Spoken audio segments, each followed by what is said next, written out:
Hello, members of the Finance and Governance Committee, members of the public, and city staff. My name is Sherry Klima. I'm the Deputy City Manager, and today I'll be doing a presentation on the ERP Annual Report and a second amendment to the Creative Core contract. I'd like to thank Mark Sewell, who's the Assistant Chief Financial Officer, who drafted much of the report and much of this presentation and is very instrumental right now in the ERP rollout, particularly in core financials. The recommendation is that the Finance and Governance Committee receive and file the ERP system annual report and recommend that the City Council approve and authorize the mayor to execute a second amendment to the professional services agreement with Creative Core Technologies Corp.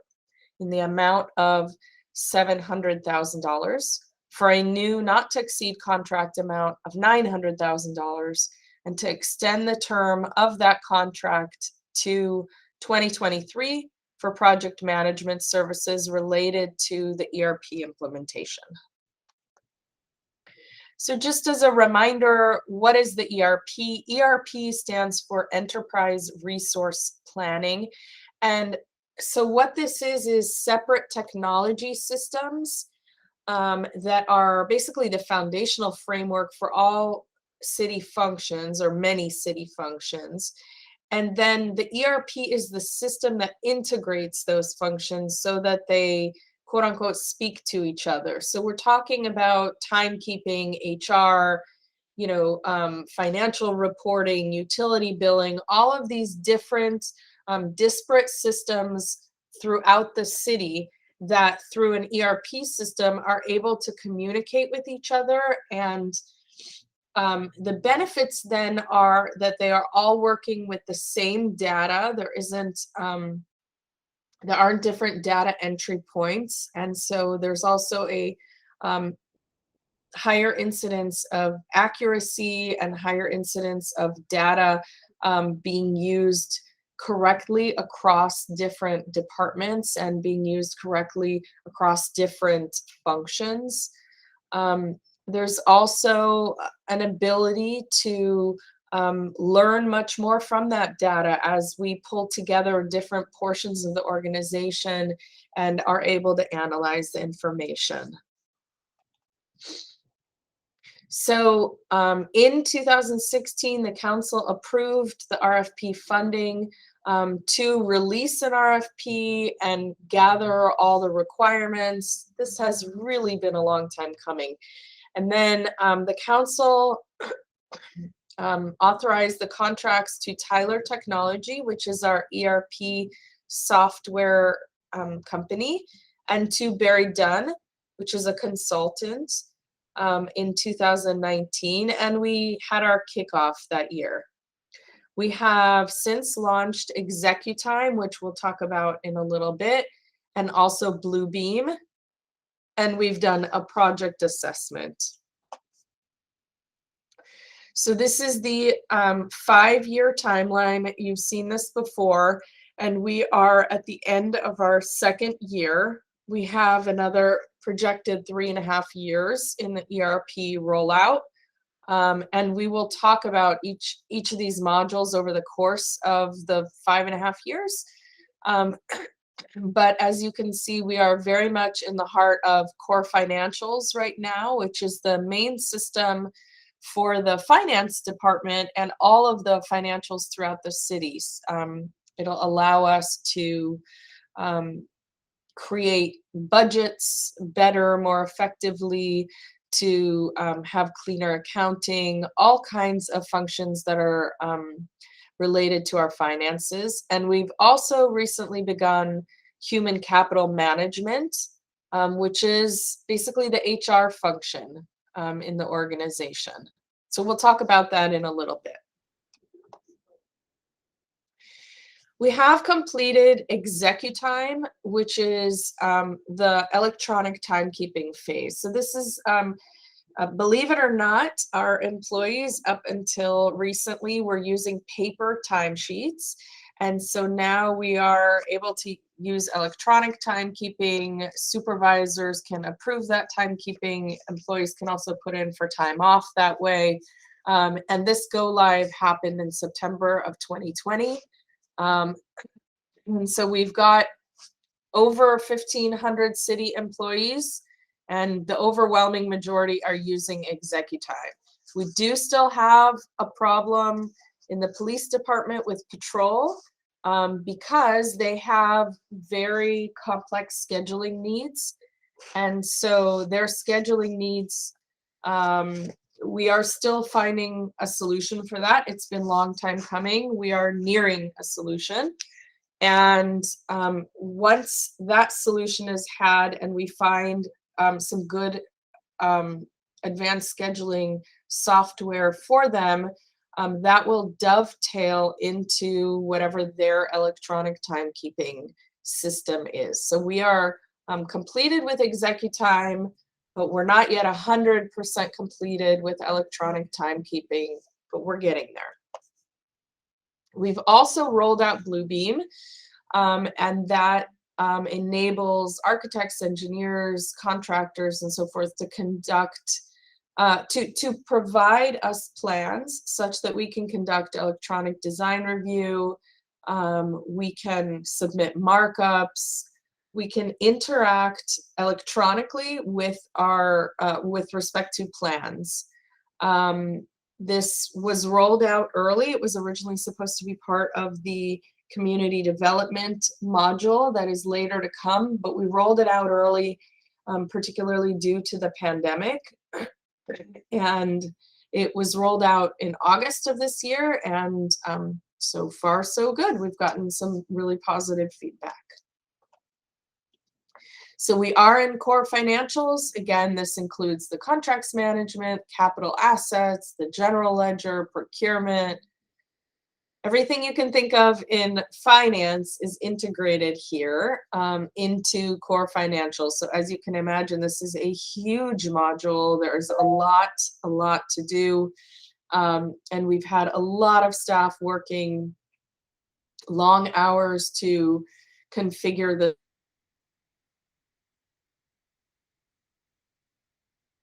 not just learning software that is pre-programmed. What we do is we analyze our own current systems, whether they're paper-based systems or HTE systems, whatever we have in place for accomplishing these various tasks. And then we ask ourselves, is this really the best way to accomplish this task? So for example, as we're working on the budget, currently we do use HTE for the budget, but we also use a lot of different Excel spreadsheets and outside documents and software, and therefore now it will all be in the Tyler system, but now we are figuring out what is the best way among all of the offerings that Tyler has. What is the best way to configure the system such that the budget can be written in the way that's best for Oxnard? So there's a lot of work, as you can imagine, that goes into that. We are converting also all the vendor and customer data from the old system into the Tyler system, and linking to bank accounts and linking to other relevant connections that we have. And so this is a big process. It is led by Mark Sewell, the person that I mentioned earlier, our spectacular assistant CFO, but it's also very much, there's very heavy involvement by many members of the finance department, some members of public works and utility billing, and this is very much a all hands on board effort. Core Financials is intended to go live this coming July. And the other phase that is currently happening, which is also a big haul, is human capital management. So HCM will take a lot of the human resources processes and payroll processes and integrate them. And so payroll is involved, but also, the recruitment process, the retention process, training, development, all different portions, benefits, and so forth, that are currently, much of that is done by paper in HR, and we are bringing all that data into the new system, and again, configuring the system. So we're asking ourselves, how is the best way to configure it? This process just began. We are just at the starting point of this one, and HCM is scheduled to go live in January of 2023. So that is the current status of the ERP project. It's going well. I would say, we've had hiccups along the way. Every ERP project is, there's so many different dimensions to it. There are so many different people involved, a lot of legacy software, a lot of analysis into best practices and what we ought to do. And so every such software rollout is going to have a lot of hiccups and a lot of stops and starts. But I would say overall, we are well on our way and we are making good progress. And I'm very optimistic about the project. On the project management front, the city hired an employee project manager, and when he left, Barry Dunn, which was a consultant, took over the role. This past summer, we were noticing, the staff was noticing, the progress on core financials had slowed down, and the progress on HCM in preparation for HCM starting was not really happening. And so we brought in Creative Core Technologies. They came highly recommended. We interviewed them, among others, and they came on board to perform a project assessment this fall. And that was under a contract that was not to exceed $25,000. They came back with a lot of recommendations. As we suspected, there was a lot of work that needed to be done and a lot of catching up to do in order to get us back on track for that July 2022 launch. And so we decided to bring Creative Core Technologies on to do the project management.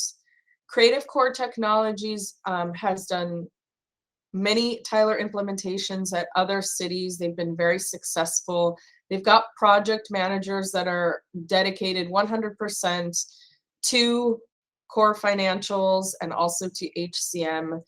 And so we've entered into that contract, and that first amendment was not to exceed 200,000, which is the limit that staff has for contracting.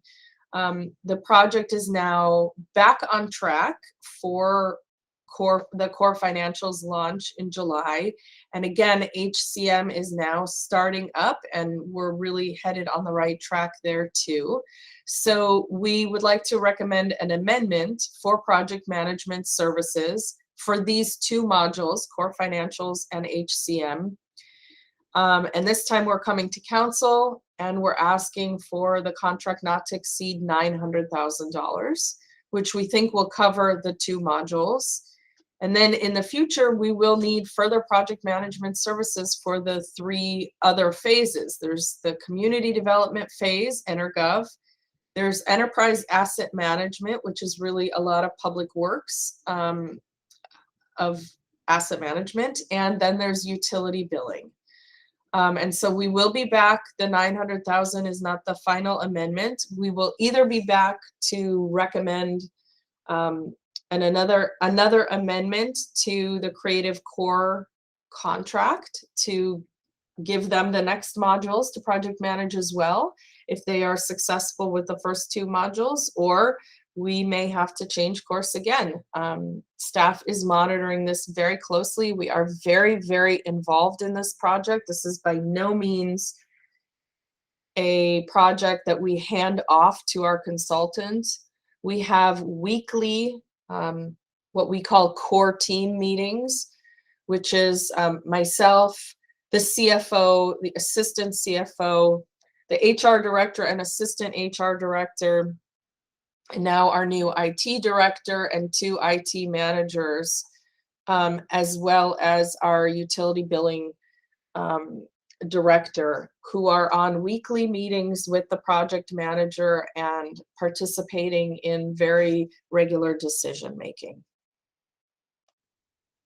So again, the recommendation is that you receive and file the annual report, and that you also recommend that the City Council approve and authorize the mayor to execute the second amendment to the Creative Core contract. If you have any questions, I will be available at your meeting. Thank you so much.